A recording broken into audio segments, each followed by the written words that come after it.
Heading लिहा, पेट्रोलमध्ये 20% ethanol मिश्रणचे okay उद्दिष्ट काय झाले साध्य. कंबाईन मेन्स मध्ये पण इन्व्हायरमेंट आहे, कंबाईन मध्ये पण इकॉनॉमी आहे, राज्यसेवेमध्ये पण इकॉनॉमी आहे सगळीकडे. त्यामुळे ऑल एक्झामला याला 7 स्टार करा. काय करा 7 स्टार. हा प्रश्न आला म्हणून समजा. ओके, बिकॉज गव्हर्नमेंट ऑफ इंडियाचं हे बिग अचिव्हमेंट आहे, हे मोठं अचिव्हमेंट आहे. ओके, पेट्रोलमध्ये 20% इथेनॉल मिश्रण. हे पोर ऐक ना, इथेनॉल फक्त पेट्रोलमध्ये टाकतात बरं का, डिझेलमध्ये नाही. आय अगेन रिपीट, पेट्रोलमध्येच इथेनॉल टाकतात, डिझेलमध्ये टाकत नाही. त्यामुळे एक्झामिनर तुम्हाला पर्यायामध्ये काय देईल, डिझेल नाही. डिझेलमध्ये बायोफ्युएल टाकतात आणि पेट्रोलमध्ये इथेनॉल टाकतात. चला कळलं. कर्मधर्म संयोगानं 2 न्यूज आहे आज. ही लोकसत्ताची पण न्यूज आहे. धान्यापासून इथेनॉल निर्मितीच्या साखर कारखान्यांची आर्थिक चिंता मिटेल. हे पहिलं आपलं बेसिक ॲग्रिकल्चर आहे ना आपल्या इकॉनॉमिक्समध्ये, तिथं मी तुम्हाला सांगतो की शुगर प्रॉब्लेम काय तर कृषीमध्ये. त्यानंतर India hit 20% ethanol building. Okay, 5 वर्ष अहेड. हे बघा, टार्गेट 30 मध्ये होतं, नंतर आपण किती केलं 25. सगळं डिटेलमध्ये शिकवतो, 2 मिनिटं थांबा. त्यानंतर हे न्यूज बघा, इंडिया हिट म्हणजे achieve 20% ethanol building in petrol 5 वर्ष आधीच. कोण म्हणते, हरदीप सिंग पुरी. हे आपले UN मध्ये परमनंट मेंबर होते बरं का एकेकाळी. नंतर मोदी सरकारने यांना काय बनवलं, मंत्री बनवलं. कळलं. चला झालं. आता आपण थोडं व्यवस्थितपणे जाऊ पुढे. आता लक्ष द्या. आता बेसिक काय आहे, जेव्हा आपण इथेनॉल म्हणतो, काय म्हणतो इथेनॉल. इथेनॉल ऑनलाईन वाले याचा केमिकल फॉर्म्युला काय मला सांगा बरं कमेंट बॉक्स मध्ये. नंतर इथे C2 करेक्ट, C2H5 आणि बरोबर तुम्ही सांगा कमेंट बॉक्स मध्ये.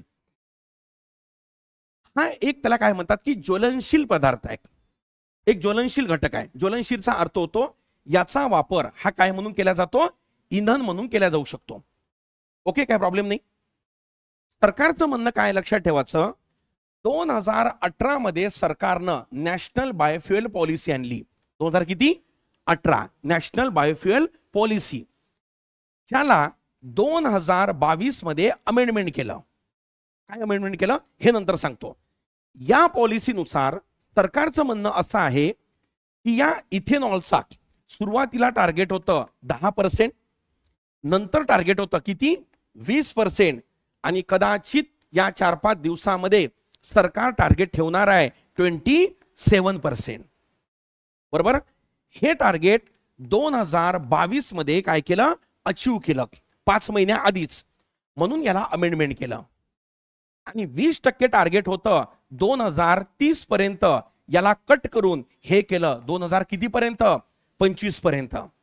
बरोबर. याला असं म्हणतात E20 E10. ऐक ना, असर पेपर मध्ये आलं E10 E फॉर एलिफंट. अबे एलिफंट आहे, E फॉर एलिफंट नाही बे, आहे का. E10 आणि E20 कळलं की इथपर्यंत. तर हे तुम्हाला काय करायचं आहे, मग याचा हे कितीपर्यंत 25 पर्यंत, दॅट इज अचीव. आता सरकार किती % टार्गेट ठेवणार आहे 27, म्हणजे मे बी आहे. चला कळली इथपर्यंत. त्यामुळे एक्झाम पॉइंट ऑफ व्ह्यू 25 आणि 20 झालं. पेट्रोलमध्ये किती %, 20%. एकदम परफेक्ट. फॉर्म्युला पण झाला. आणि कशापासून बनते इथेनॉल, साखर ऐक ना, याच्यापासून मकाच्या बाय प्रोडक्ट म्हणून इथेनॉल बनते. बरोबर नाही का. साहजिक काय, साखर कारखान्यानं जर इथेनॉल बनवलं त्याचं इन्कम वाढेल ना.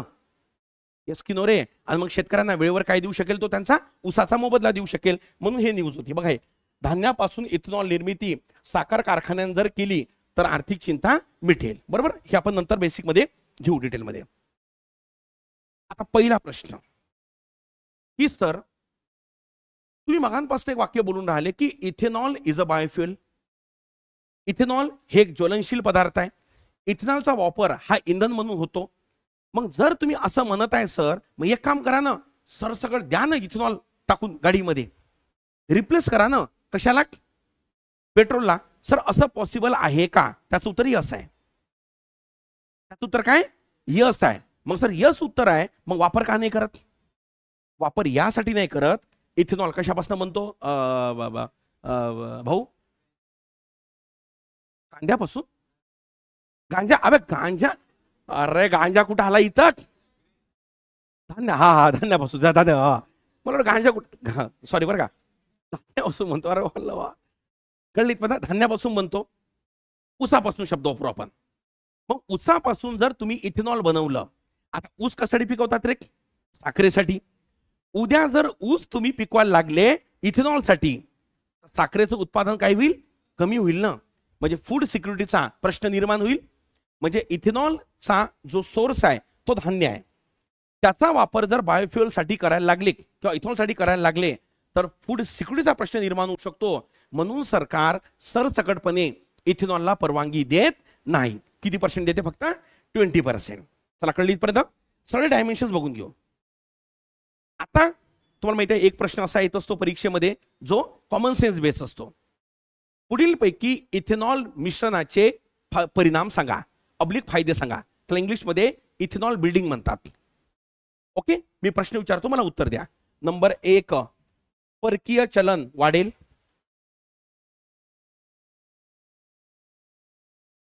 येस की नो? 100% वाढेल ना. अरे 100 पेट्रोल आणून राहिले, आता फक्त किती लागेल? 80. वाचेल म्हणजे वाढेल ना बाबा. नंबर 2, शेतकऱ्यांचं उत्पन्न वाढेल. येस की नो? यस. या प्रकारे कॉमन सेन्स बेस्ड प्रश्न तुम्हाला काढायचे आहे. इथेनॉलचा फॉर्म्युला ऑनलाईन वाले कॉमेंट बॉक्स मध्ये सांगा. नंबर 2, टार्गेट किती? 22 अचीव, 25 काय अचीव, 30 नाही किती? 25, आणि नाव किती? 27%. इथेनॉल सरसकट का वापरला जात नाही राज्यसेवा डिस्क्रिप्टिव्हच्या दृष्टीनं? लक्षात आलं? ओके, कळलं? तर या प्रकारे हा कार्यक्रम होता आपला. कोणता रे? की 20% इथेनॉल. काय हे बा, हे बघ, भविष्यात केंद्र सरकार पेट्रोल प्रमाण 20%वरून 27 वाढवण्याचा व डिझेलमध्ये, हा ऐक ना, डिझेलमध्ये बायोफ्युएलचं उद्दिष्ट किती आहे? बी म्हणतात. ऐक ना, हे ऐक ना, आता आपण असं म्हणलं ना, हे बघा बरोबर, आपण E20 म्हणलं ना, डिझेलमध्ये किती आहे? माहित पडलं, एवढं शिकवलं प्रश्न तिकडून आला, काय करणार? अरे बरोबर नाही का? त्याला असं म्हणतात B5. B5 म्हणजे बायोडिझेल 5. तिथं बायोडिझेल टाकतात ते याच्यापासून, जेट्रोपा आणि मक्यापासून वगैरे. तर ते 5%चं उद्दिष्ट आहे डिझेलमध्ये. आणि हे किती आहे? 20. आणि करणार किती वरे पोरं? हो, ओके, 27%. चला कळलं? तर या तऱ्हेनं हे आहे. टार्गेट 30 पर्यंत होतं, 25 मध्ये ऍक्च्युली 25 टार्गेट होतं. ओके, चला याची PDF ची आहे ती खाली मी पिन करून देतो, व्यवस्थितपणे बघून घ्या. प्रश्न 100% यायला पाहिजे. दोन्ही बॅचेसचा डाउनलोडचा प्रॉब्लेम हा सॉल्व्ह झालेला आहे. ऍप अपडेट करा. ओके, डाउनलोड होईल, पण डाउनलोड करताना नेट काय पाहिजे? चालू पाहिजे. आणि या आरंभला 10%चा ऑफ चालू आहे. ABHI 10 हा कोड तुम्ही वापरायचा आहे. प्रहारला तसं काही नाही आहे. ओके, दोन्ही बॅचला जो तुम्ही प्रतिसाद दिला तो खूप खूप धन्यवाद. अजूनपर्यंत ऍड नाही आहे, त्यामुळे व्यवस्थितपणे या दोन्ही बॅचेस करून घ्या. ठीक आहे.